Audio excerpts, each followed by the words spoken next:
ప్రపంచంలో ఎప్పుడు ఏ మూల యుద్ధం వస్తుందో, ఏ దేశం ఎవరిపై అణుబాంబు వేస్తుందో అని భయపడుతున్న తరుణంలో ఉత్తర కొరియా నియంత కిమ్ జోంగ్ ఉన్ మరోసారి ప్రపంచాన్ని ఉలిక్కిపడేలా చేశాడు.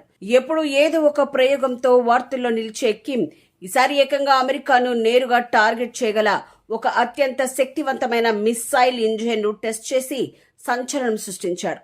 తమ దేశ వ్యూహాత్మక ఆయుధ సంపత్తిలో ఇదొక చారిత్రాత్మక ముందడుగు అని నార్త్ కొరియా సగర్వంగా ప్రకటించింది కూడా. అసలు ఈ ప్రయోగం ఎక్కడ జరిగింది? డైరెక్ట్ గా అమెరికా దాకా వెళ్లే సత్తా ఈ మిజైల్ కు నిజంగా ఉందా, లేదా ఇదంతా కిమ్ ఆడుతున్న మైండ్ గేమా? కిమ్ స్వయంగా ఏం ప్రకటించాడు? అతని వ్యూహమేంటి?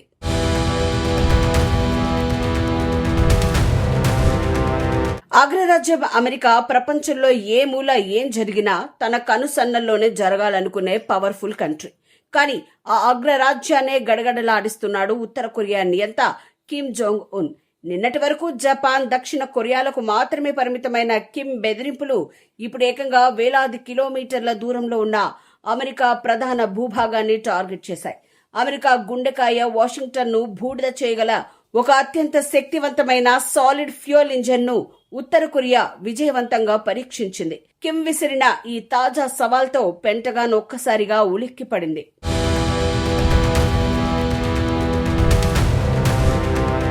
అంతర్జాతీయ రాజకీయాల్లో ఉత్తర కొరియా ఒక మిస్టరీ. కిమ్ జోంగ్ ఉన్ ఎప్పుడు ఏం చేస్తాడో ఎవరికీ అర్థం కాదు. కానీ ఆయన చేసే ప్రతి పని అమెరికాకు మాత్రం ముచ్చెమటలు పట్టిస్తూ ఉంటుంది. తాజాగా ఉత్తర కొరియా చేసిన ఒక క్షిపణి ఇంజిన్ ప్రయోగం ఇప్పుడు ప్రపంచ వ్యాప్తంగా హాట్ టాపిక్ గా మారింది. ఈసారి వారు ప్రయోగించింది సాధారణ మిసైల్ కాదు. అమెరికా రక్షణ వ్యవస్థలను సైతం ఏమార్చి నేరుగా అమెరికా ప్రధాన భూభాగంపై అణుబాంబులు వేయగల సత్తా ఉన్న ఖండాంతర క్షిపణి ఇంజిన్.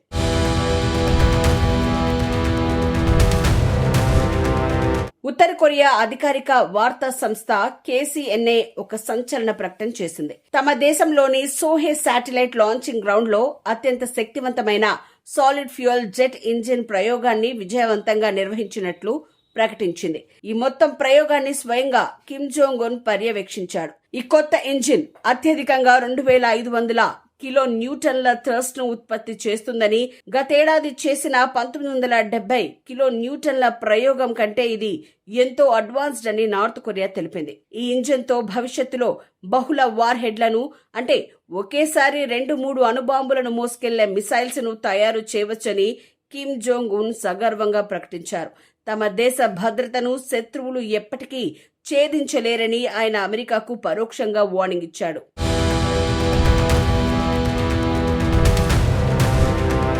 ఇంజిన్ ప్రయోగం సక్సెస్ అయిందని కిమ్ సంబరాలు చేసుకుంటున్నాడు. అయితే మిస్సైల్ టెస్ట్ చేయడం ఉత్తర కొరియాకు కొత్తేమీ కాదు.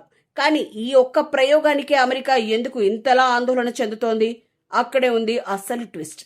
దానికి కారణం ఆ ఇంజిన్ లో ఉపయోగించిన సాలిడ్ ఫ్యూయల్, అంటే ఘన ఇంధనం.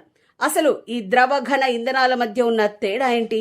ఈ టెక్నాలజీ అమెరికా డిఫెన్స్ సిస్టమ్ కు ఎందుకు ఒక పీడకలగా మారిందంటే, క్షిపణుల్లో ప్రధానంగా 2 రకాల ఇంధనాలను వాడతారు.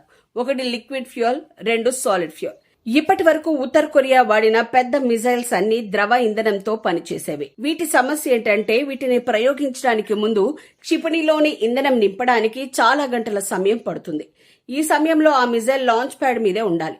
అప్పుడు అమెరికా, దక్షిణ కొరియా స్పై శాటిలైట్స్ ఆ కదలికలను ఇట్టే పసిగట్టేస్తాయి. అది గాల్లోకి ఎగరకముందే దాన్ని అక్కడే పేల్చేసే టెక్నాలజీ అమెరికా దగ్గర ఉంది.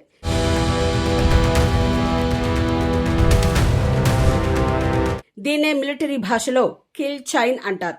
కానీ సాలిడ్ ఫ్యూయల్ మిసైల్స్ అలా కాదు. వీటిలో ఇంధనం ముందుగానే నింపుంటుంది. ఎప్పుడు లాంచ్ కు రెడీగా ఉంటాయి. అంటే వీటిని ఏ అడవుల్లోంచో, లేక కదిలే ట్రక్కుల నుంచో, లేదా అండర్ గ్రౌండ్ టనల్స్ నుంచో ఎవరికి చిక్కకుండా కేవలం 10 నుంచి 15 నిమిషాల్లో ప్రయోగించవచ్చు. ఉపగ్రహాలు వీటిని పసిగట్టే లోపే ఇవి గాల్లోకి ఎగిరిపోయి అమెరికా వైపు దూసుకెళ్తాయి. వీటిని అడ్డుకోవడం దాదాపు అసాధ్యం. అందుకే ఈ సాలిడ్ ఫ్యూయల్ టెక్నాలజీ కిమ్ చేతికి చిక్కడం అగ్రరాజ్యానికి ఏమాత్రం మింగుడు పట్టం లేదు.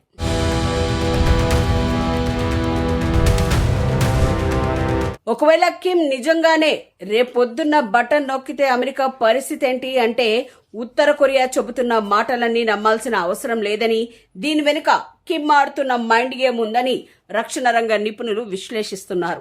ఉత్తర కొరియా విడుదల చేసిన ఫోటోలను, డేటాను పరిశీలించిన దక్షిణ కొరియా, అమెరికా నిపుణులు కొన్ని కీలక విషయాలను బయటపెట్టారు. ఉత్తర కొరియా కేవలం ఇంజిన్ థ్రస్ట్ గురించి మాత్రమే చెప్పింది, కానీ ఆ ఇంజిన్ ఎంతసేపు మండింది లాంటి కీలక సాంకేతిక వివరాలను ఉద్దేశపూర్వకంగానే దాచిపెట్టింది. దీన్ని బట్టి ఆ ఇంజిన్ నిజంగానే అమెరికాకు చేరుకునేంత శక్తివంతమైనది కాకపోవచ్చని, కిమ్ కేవలం బ్లాక్మెయిల్ చేయడానికే ఈ డేటాను అతిశయోక్తిగా వారు అనుమానిస్తున్నారు.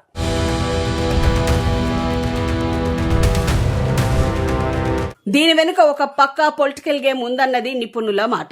దక్షిణ కొరియాలో, అమెరికాలో త్వరలో జరగనున్న ఎన్నికల నేపథ్యంలో ఉద్రిక్తతలు పెంచడం కిమ్ ప్రధాన ఉద్దేశం. తన దగ్గర అత్యాధునిక ఆయుధాలు ఉన్నాయని భయపెట్టడం ద్వారా అమెరికాను చర్చల టేబుల్ వద్దకు రప్పించి తన దేశంపై ఉన్న ఆర్థిక ఆంక్షలను తొలగించుకోవాలన్నదే కిమ్ అసలు వ్యూహం. మరోవైపు యుక్రెయిన్ యుద్ధం నేపథ్యంలో రష్యా అధ్యక్షుడు పుతిన్తో కిమ్ చేతులు కలిపారు. రష్యా ఇస్తున్న సాంకేతిక సహకారంతోనే ఉత్తర కొరియా తన మిజైల్స్ ను అతి వేగంగా డెవలప్ చేస్తోందన్న ఆరోపణలు బలంగా వినిపిస్తున్నాయి.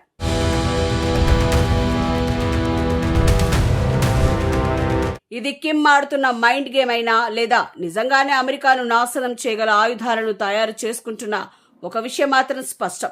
ఉత్తర కొరియా సైనిక శక్తి రోజు రోజుకు ప్రమాదకర స్థాయికి చేరుకుంటోంది. కిమ్ జోంగ్ ఉన్ చేతిలో అడ్వాన్స్డ్ అణ్వస్త్రాలు ఉండటం కేవలం అమెరికాకే కాదు, యావత్ ప్రపంచ శాంతికే ముప్పు. మరి రాబోయే రోజుల్లో ఈ సాలిడ్ ఫ్యూయల్ ఇంజన్ ను అమర్చి ఒక భారీ ICBM క్షిపణి కిమ్ ప్రయోగిస్తాడా? అమెరికా సర్కార్ దీన్ని ఎలా ఎదుర్కొంటుంది? ఈ పరిణామాలు మూడో ప్రపంచ యుద్ధానికి దారితీస్తాయా అన్నది కాలమే సమాధానం చెప్పాలి.